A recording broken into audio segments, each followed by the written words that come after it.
আজকে শুক্রবার, প্রায় 11 দিন বাদে হাজবেন্ড আজ বাড়ি আসবে। অবশ্য আসতে রাত্রি 10টা সাড়ে 10টার মতো বাজবে। যাই হোক, চলুন রোজ সকালে আমরা কেমনভাবে চা খাই ওই নিয়ে আজকের ব্লগটি। প্রথমে গোলমরিচ, ছোটো এলাচ, লবঙ্গ, দারচিনিগুলোকে একটু গুঁড়িয়ে নিলাম। এবার জল দিয়ে ভালো করে ফুটিয়ে নেব। একটু বেশি করে জল দেব, কারণ প্রায় 20 মিনিট ধরে চাটা ফুটবে, তো জলটা অনেকটা মরে যাবে। আর দেবো একটু কারি পাতা। প্রতিদিন কারি পাতা 5টা করে চিবিয়ে খেতে বলে, কিন্তু আমি কাঁচা খেতে পারি না, ওই জন্য আমি চায়ের সাথে ফুটিয়ে নিই। এতে চাটাও খেতে ভালো লাগে। এবার আমি 800-তে দিয়ে দেব, তাহলে অল্প আঁচে চাটা ফুটবে। চলুন এবার কাপটা রেডি করে নিই। এবার কাপে একটু গুড় দেব আর দেব একটু পুদিনা। আর এই চায়ের সাথে কাঁচা পুদিনার গন্ধটা খুব ভালো লাগে। চাটা প্রায় 20 মিনিটের মতো ফুটে এসেছে। এবার এই গ্রিন টির প্যাকেটটা দিয়ে দেব। তারপরে 1 মিনিটের মতো ফুটিয়ে বন্ধ করে দেব। তাহলেই হয়ে যাবে চা। আমরা রোজ সকালে এরকম করে চা খাই। আর এখন এমন অভ্যাস হয়ে গেছে, কারি পাতা না দিয়ে চা বানালে চাটা খেতেই ইচ্ছা করে না। আর কারি পাতা এমনিতেই খাওয়া খুব ভালো। আর কারি পাতা খেলে চুলও ওঠে না, চুলের খুব গ্রোথ হয়। ওই জন্য তামিলদের প্রচুর চুল, এমনকি বয়স্ক মহিলাদেরও মাথা ভর্তি চুল থাকে। ব্যাস হয়ে গেছে আমার চা। আর আমি একবারই চা খাই, কিন্তু বড় কাপে ভর্তি করে চা খাই, তা না হলে আমার আবার পোষায় না। আর খাবো চায়ের সাথে বেকারির বিস্কুট। এই বিস্কুটগুলো আটার বিস্কুট, একটুও মিষ্টি নেই, ওই জন্য চায়ের সাথে আমার বিস্কুটগুলো খেতে খুব ভালো লাগে।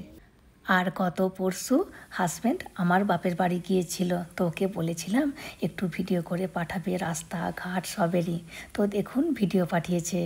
আর যারা গ্রামে থাকে তাদের কাছে এটা কিছু নয়, কিন্তু আমার কাছে এটা স্বর্গ। আমার ভীষণ ভালো লাগে গ্রাম। আর এখন দেখছি বেশিরভাগ সব জমিতে তিল লাগিয়েছে, এত ভালো লাগছে দেখে। আর এখন যাচ্ছে আমার মাসি শাশুড়িমার বাড়িতে।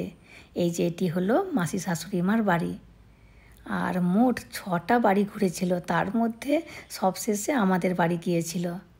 এই যে মাসি শাশুড়ি মা, মেসোমশাই সবাই দাঁড়িয়ে আছেন।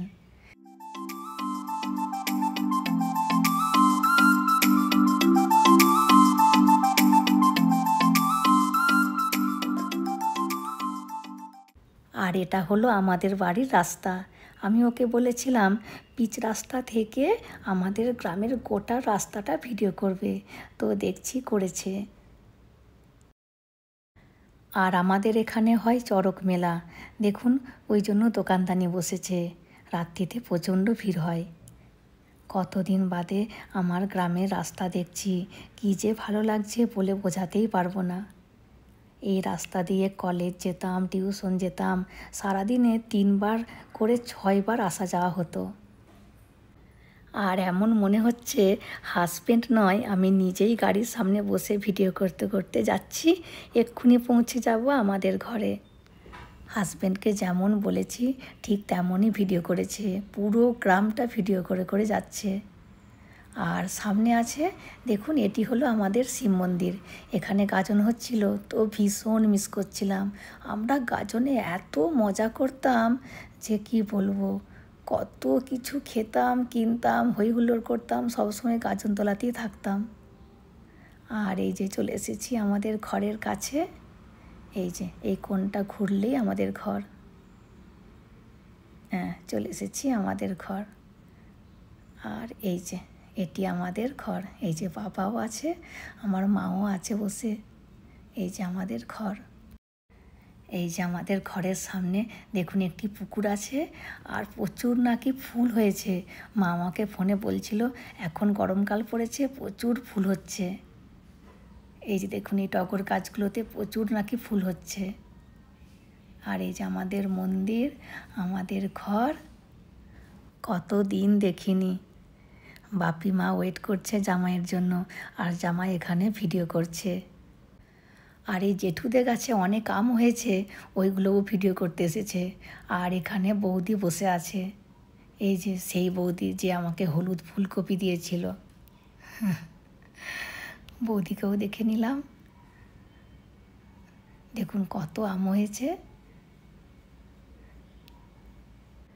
সব আমাকে দেখিয়ে দিল, আর এখন না গেলেও চলবে। পরের বছরে ভাবছি যাব। দেখা যাক কি হয়।